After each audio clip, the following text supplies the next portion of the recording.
Ormandan topladığım taşlarla buraya öyle bir şey yapacağız ki, tam burada olacak. Bittiğinde ister fırın gibi kullanın, ister şömine, isterseniz de bir soba gibi. Örneğin, mangal yaparken yanan odunlardan birkaç tanesini maşa ile sağ tarafa, yani soba kısmına itin. Bu sayede kenardaki bölümde çayınızı demleyebilir veya yemeğinizi pişirebilirsiniz. Tamamen bittiğinde ise işte bu şekilde görünecek. Şimdi hazırsanız, yapmaya başlayalım. Öncelikle taş topluyoruz. Sizlere kendimle ilgili bir şey söylemek istiyorum. Ben bu videoları çekerken bacağım henüz sağlamdı. Bunları geçen sene o talihsiz otobüs kazasında bacağımı kaybetmeden önce çekmiştim. Neyse, biz taş toplamaya devam edelim.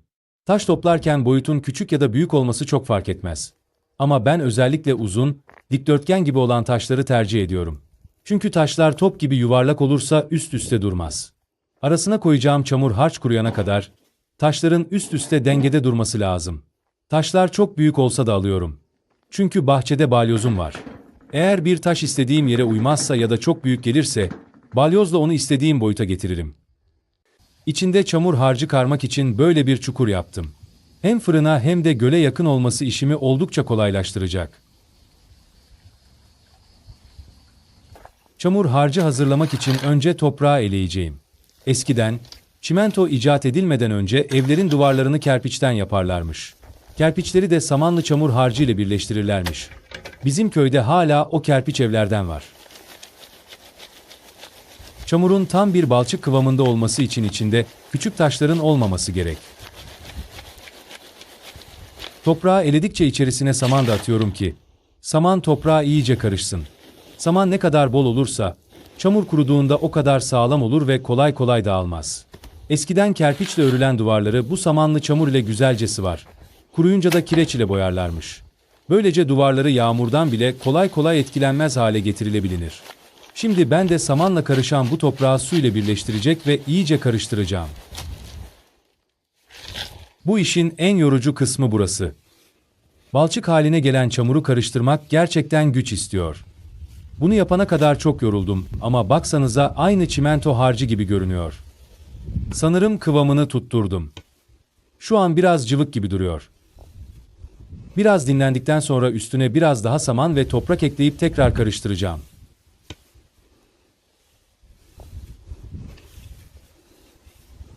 Temelini attım.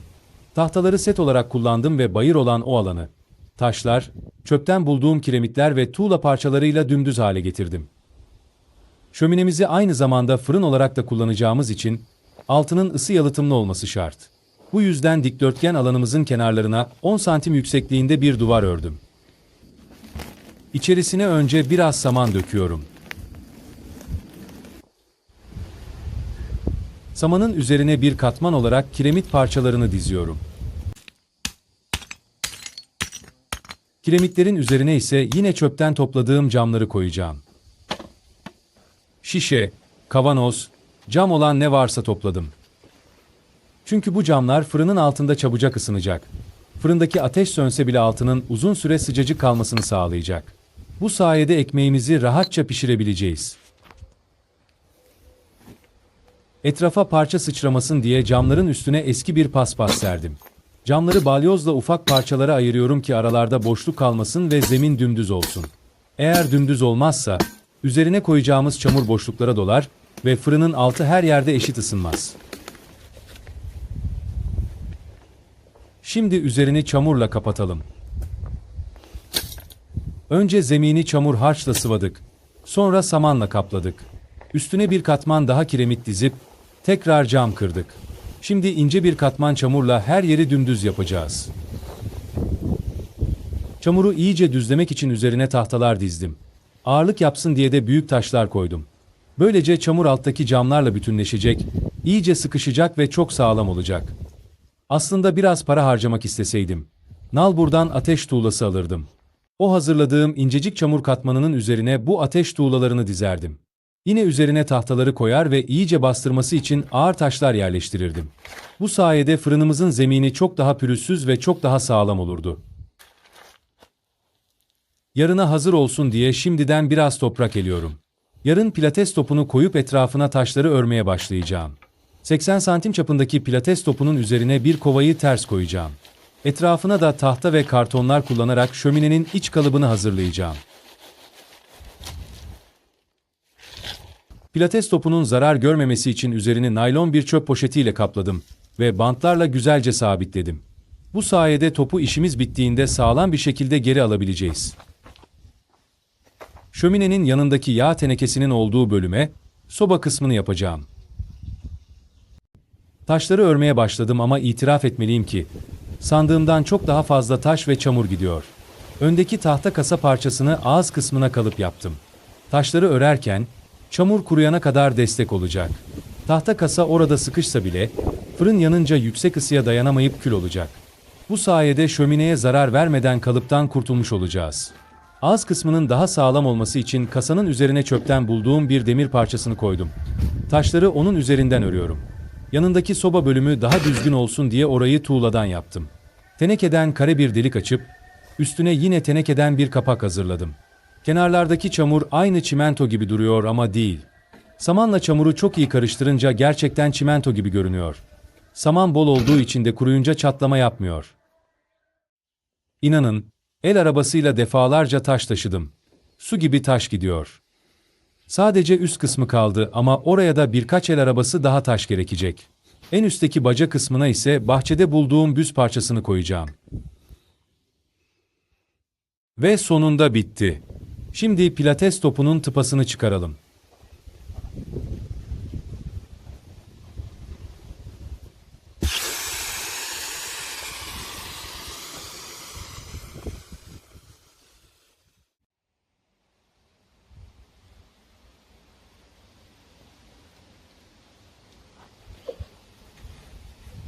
Topa zarar gelmesin diye koyduğum naylonlar içine yapışmış.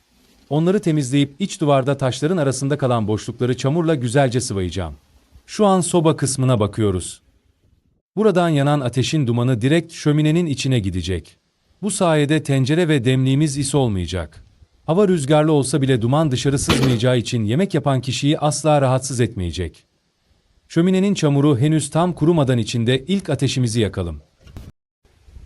Çamur ısının etkisiyle kerpiç gibi pişerek kurusun. Bu sayede çok daha sağlam bir yapıya sahip olacak.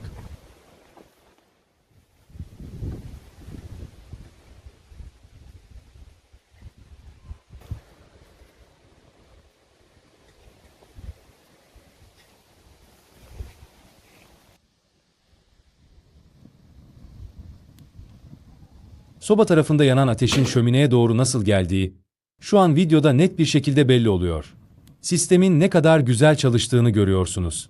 Buraya kadar aslında hiç para harcamadık. Her şeyi doğadan ve geri dönüşümden topladık. Bundan sonra ise bir torba hazır çimento, çul veya kilim kullanarak toprak yüzeye nasıl kalıcı beton atılır? Size onu göstereceğim. Biraz para harcayınca da sonuç böyle oldu. Bu yapının uzun yıllar bozulmadan kalmasını ve her türlü hava koşuluna dayanıklı olmasını istedim. Bunun için 1,5 torba hazır çimento ve 3 kutu boya kullandım. Beton ile sıvamadan önce yüzeyi eski bir çul ile kapladım. Bunun için önce şöminenin her tarafına cıvık samanlı çamur harcını iyice sürdüm. Ardından çulu temiz suyla ıslatıp yüzeye yapıştırdım. Sonra beton sıvasına başladım. Burada çok önemli bir nokta var. Sıvama yaparken çulun mutlaka ıslak olması gerekiyor. Eğer çul kurumuşsa önce su döküp tekrar ıslatıyorum. Çünkü çul ıslak olduğunda çimento harcının suyunu birden emmez. Betonun kendi kendine yavaşça donmasını sağlar. Bu da betonu çok daha sağlam yapar. Sıvama işlemi bittikten sonra ön kısımdaki desenleri bir halat kullanarak yaptım. Halatı ölçüsüne göre kesip çimento harcına iyice buladım ve yerine yapıştırdım. Bir gün sonra halatlar iyice taş gibi olsun diye üzerlerinden bir kat daha sıvayla geçtim ve boyamaya başladım. Evde yarım kilo mavi boyam vardı. Üst tarafını maviye boyadım. Üzerine 250 mililitre siyah ve yarım litre kırmızı boya kullandım. Kırmızı boyayı sürer sürmez üzerine hemen kırmızı simler attım. Kamerada tam seçilmese de canlı gözle bakınca pırıl pırıl parlıyor. En son siyah boya ile tuğla desenlerini de çizdim. Bence harika oldu. Şimdi poğaçalarımızı fırına koyalım. Fırına henüz kalıcı bir kapak yapmadım. Şimdilik ağzını şöyle bir parça ile kapatalım.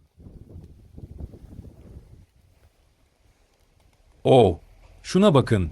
Poğaçalarımız nar gibi kızarmış. İnanın çok lezzetliydi. Biz birinci tepsiyi bitirdik bile. Bu gördüğünüz ikinci tepsi. Fırın yapımı videomuz bu kadardı. İzlediğiniz için hepinize çok teşekkür ederiz. YouTube'un bu videoyu daha fazla kişiye önermesi için sizin beğenileriniz çok önemli. Yani videolarıma ne kadar çok beğeni gelirse, kanalımı o kadar çabuk büyütebilirim. Eğer buraya kadar izlediyseniz, videoyu beğenmeyi ve kanalıma abone olmayı unutmayın. Başka videolarda, yeni projelerde görüşmek üzere.